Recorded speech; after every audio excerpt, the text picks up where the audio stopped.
Olá a todos, meu nome é Matheus Dallacenta, eu sou analista ambiental do Ministério do Meio Ambiente e estou aqui hoje para falar para vocês um pouco sobre o projeto GEF Terrestre, mais especificamente sobre o componente de recuperação de áreas degradadas no bioma Caatinga, incluindo aí a Chapada do Araripe.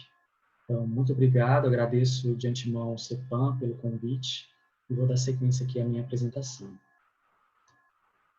Bom, pessoal, o projeto GEF Terrestre é um projeto de cooperação internacional coordenado pelo Ministério do Meio Ambiente, financiado com recursos do Fundo Global para o Meio Ambiente, o GEF. E esse projeto objetiva a conservação, a restauração e o manejo para a biodiversidade em 3 biomas, Caatinga, Pampa e Pantanal. E ele tem como principais linhas de ação o aumento e a melhoria da gestão das áreas protegidas, isso é, das unidades de conservação nesses 3 biomas, a melhoria do estado de conservação das espécies ameaçadas de extinção nesses 3 biomas, e também a restauração de paisagens degradadas, incluindo aí a aplicação de boas práticas produtivas, como sistemas agroflorestais, como técnicas de recuperação de áreas degradadas. Esse projeto ele tem como agência implementadora o Banco Interamericano para o Desenvolvimento, o BID, e como agência executora o FUNBIO, Fundo Brasileiro para a Biodiversidade. Bom, como eu disse, esse projeto atua em 3 biomas, Caatinga, Pantanal e Pampa, que historicamente sempre careceram de atenção e de recursos financeiros, não só de políticas públicas, mas também de projetos de cooperação internacional ao longo dos últimos anos. E, apesar disso, são biomas muito ricos em biodiversidade, com presença de muitas espécies ameaçadas de extinção, e biomas muito ameaçados por pressões de atividades econômicas humanas, né? E também por pressões relacionadas às mudanças climáticas, ao aquecimento global, ao aumento de temperatura e aos processos de desertificação. Esse projeto ele tem uma duração de 5 anos. Ele se iniciou em maio de 2018 e se encerra em maio de 2023. No total, foram doados pelo GEF mais de 32,5 milhões de dólares para a execução desse projeto. E nós temos como parceiros executores desse projeto 2 vinculadas do Ministério do Meio Ambiente, o Instituto Chico Mendes para a Biodiversidade, que é o gestor das unidades de conservação federal e que atua também na elaboração dos planos de ação de conservação de espécies ameaçadas de extinção da fauna brasileira, e o Jardim Botânico do Rio de Janeiro, também vinculado ao Ministério do Meio Ambiente, e que atua na elaboração dos planos de ação nacional de conservação de espécies ameaçadas de extinção da flora brasileira. Além disso, o projeto também prevê a parceria com os governos estaduais desses 3 biomas. Especificamente para Caatinga, foram selecionadas 18 unidades de conservação para receber apoio desse projeto. O projeto ele é dividido em 5 principais componentes. Eu vou focar mais nessa apresentação no componente 3, de recuperação de áreas degradadas, que é o tema desse curso. Mas, a título de informação, eu vou comentar um pouco também com vocês sobre os outros componentes desse projeto. Então, o componente 1 é focado para a criação de novas unidades de conservação em áreas de importância biológica nesses 3 biomas, Caatinga, Pampa e Pantanal. O componente 2 é focado para o fortalecimento das unidades de conservação já existentes. Então, através de apoio financeiro para a elaboração de planos de manejo dessas unidades de conservação, para a estruturação física dessa unidade de conservação, além de apoio para ações de combate a incêndios florestais ou manejo produtivo dentro daquelas unidades de conservação de uso sustentável. O componente 3, que é o de recuperação de áreas degradadas, que eu vou dar maiores detalhes nos próximos slides. O componente 4, que é focado na elaboração dos planos de ação nacional para a conservação de espécies ameaçadas de extinção nesses 3 biomas. E o componente 5, que é um componente que é transversal aos demais componentes, focado em ações de comunicação e integração com as comunidades locais principais beneficiárias desse projeto. Especificamente para o componente 3, nós temos uma meta de iniciar a recuperação em pelo menos 5.000 hectares de áreas degradadas, somando-se à área dos 3 biomas. Isso até maio de 2023. Bom, como eu disse, dando maiores detalhes do componente 3 de recuperação de áreas degradadas, esse componente é dividido em 2 principais linhas de ação. A linha de ação 1 é para a elaboração de instrumentos de planejamento ambiental para apoiar políticas públicas visando ampliar a escala e a qualidade da restauração nesses 3 biomas. Para isso, nós estamos desenvolvendo algumas atividades, como a elaboração de árvores de decisão para o planejamento da restauração, protocolos de monitoramento da restauração em campo, e também a elaboração de mapas de áreas prioritárias para a restauração por bioma, que eu vou dar mais detalhes nos slides seguintes. E uma segunda linha de ação, que essa é focada para ações de recuperação em campo mesmo de áreas degradadas, localizadas no interior ou no entorno de unidades de conservação. Para isso, foram lançadas algumas chamadas de projetos nos anos de 2019 e 2020, e, no total, mais de 90% dos recursos desse componente 3, que totalizam mais de 6,5 milhões de dólares, foram focados para essas ações de recuperação em campo nessas unidades de conservação. Dentro desses projetos de recuperação nas unidades de conservação, nós temos 2 principais metas a serem implementadas. A meta 1 é a meta de elaboração de um plano de recuperação de áreas degradadas para toda a unidade de conservação selecionada. Então, para isso, as instituições contratadas vão elaborar um mapeamento de toda a área degradada dentro dessas unidades de conservação e ainda priorizar, a partir de alguns critérios básicos, quais são as principais áreas degradadas, as primeiras que precisam ser recuperadas dentro da UC. Dentro dos critérios a serem utilizados estão principalmente a conectividade entre os remanescentes de vegetação, isso é, recuperar áreas que possam formar corredores ecológicos entre áreas já conservadas, e áreas de recuperação que têm um menor custo, isso é, áreas que têm um potencial de regeneração natural, áreas que, a partir de um isolamento e de uma retirada do fator de degradação, elas conseguem se regenerar naturalmente. Essas áreas são priorizadas, pois diminuem os custos de recuperação e também os riscos de que essas áreas possam ser degradadas novamente no futuro. Além disso, cada instituição contratada tem a meta de implementar parte desse plano de recuperação elaborado. Isso é, elas vão ter que recuperar efetivamente em campo, a partir da melhor técnica de restauração identificada, uma área em hectares pré-definida. Cada projeto tem a sua área pré-definida conforme a chamada de projetos que foi lançada, que eu vou comentar nos slides seguintes. Mas dentro dessa meta 2, cada projeto vai ter que realizar uma caracterização, isso é, o diagnóstico detalhado daquela área a ser recuperada, identificando quais são os fatores de degradação, se existe potencial de degeneração daquela área, justamente para identificar qual é a técnica de recuperação mais adequada, tentando maximizar da melhor forma possível os poucos recursos disponíveis para a recuperação dessas grandes áreas.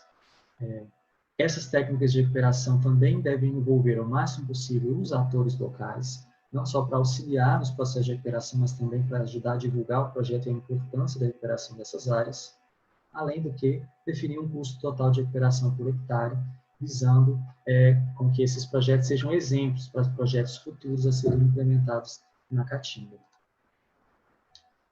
Foram lançadas, então, especificamente para a Caatinga, 2 chamadas de projetos, uma em outubro de 2019, com 12 milhões de reais investidos em 6 projetos aprovados, e uma segunda chamada lançada em janeiro de 2020, com um pouco mais de 5 milhões de reais investidos em 3 projetos aprovados.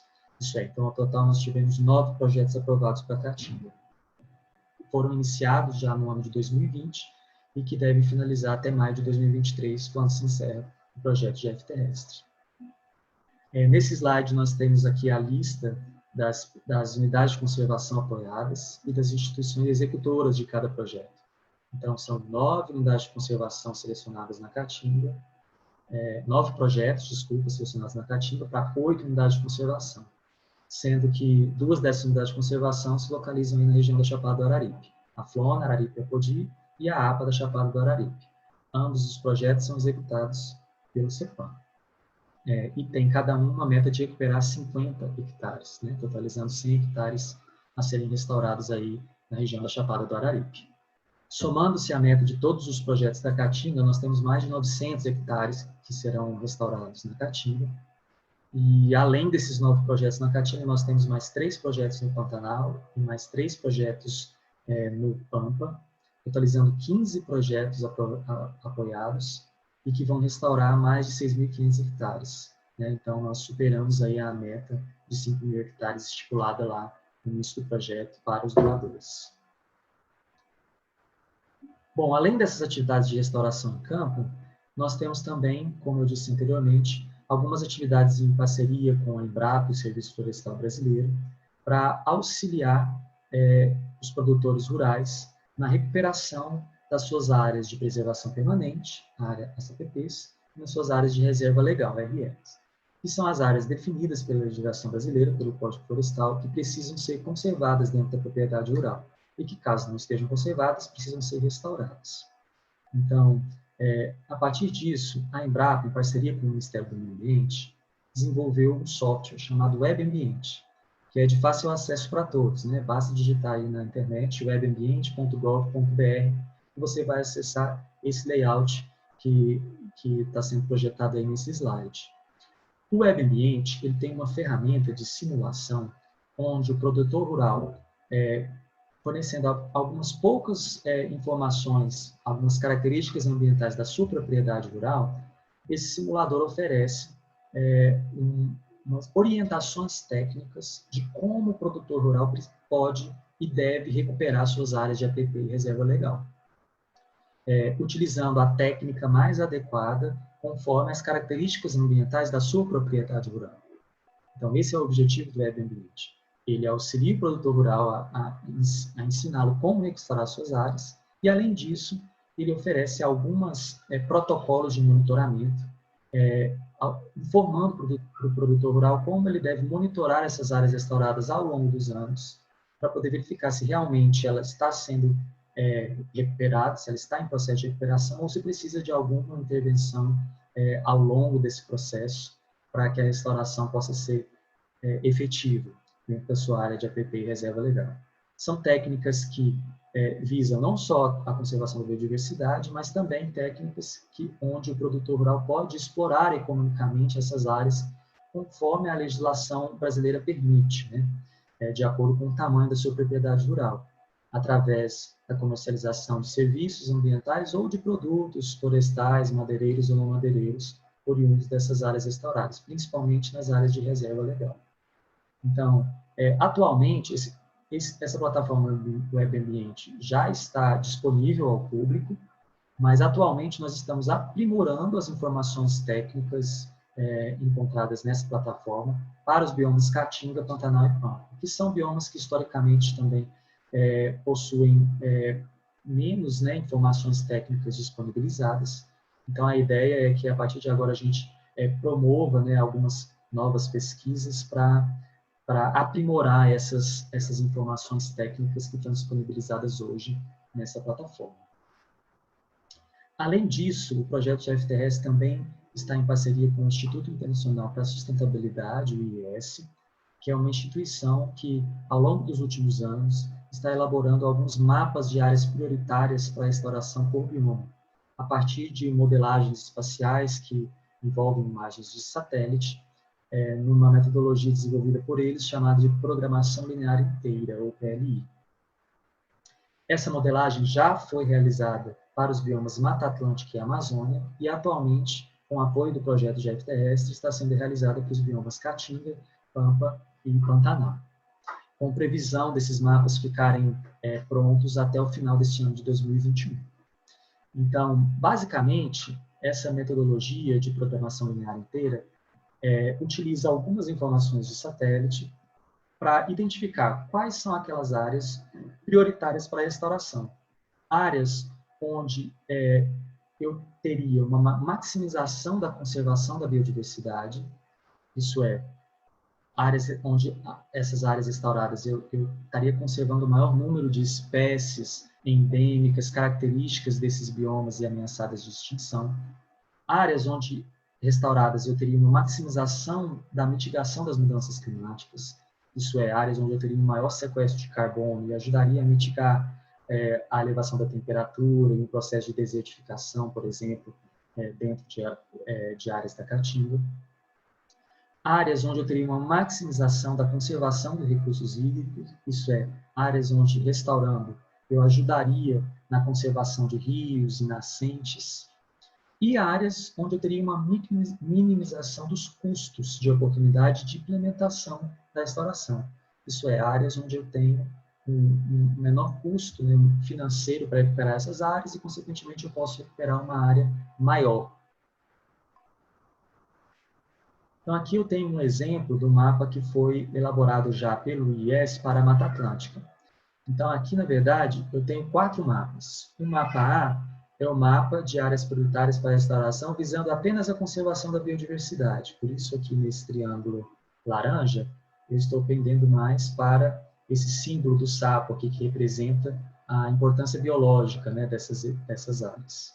No mapa B, eu tenho os mapas de áreas prioritárias para a restauração, visando o sequestro de carbono e a mitigação das mudanças climáticas, que é esse símbolo aqui do CO2, do carbono. Então, nesse triângulo amarelo, eu tenho uma maior maximização dessas áreas prioritárias para o sequestro de carbono. No mapa C, eu tenho aquelas áreas onde eu tenho menor custo, né, que é esse símbolo aqui do cifrão. Então, essas áreas roxas são áreas onde são mais baratas para eu recuperar. Porém, o mapa D, ele faz uma análise desses 3 mapas anteriores e tenta identificar qual é aquela solução ótima.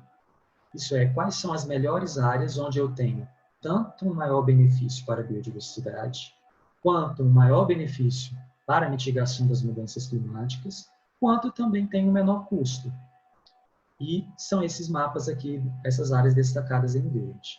Então, esse é um exemplo já publicado na Nature, pelo IES para a Mata Atlântica, e a gente terá mapas semelhantes a esse para a Caatinga, Pantanal e Pampa até o final do ano, incluindo até outros critérios, principalmente critérios sociais, que estão sendo discutidos em oficinas participativas com especialistas ao longo dos anos de 2020 e 2021, para tentar fornecer até outros mapas, que não só esses 4, para mapas de áreas prioritárias para a restauração na Caatinga.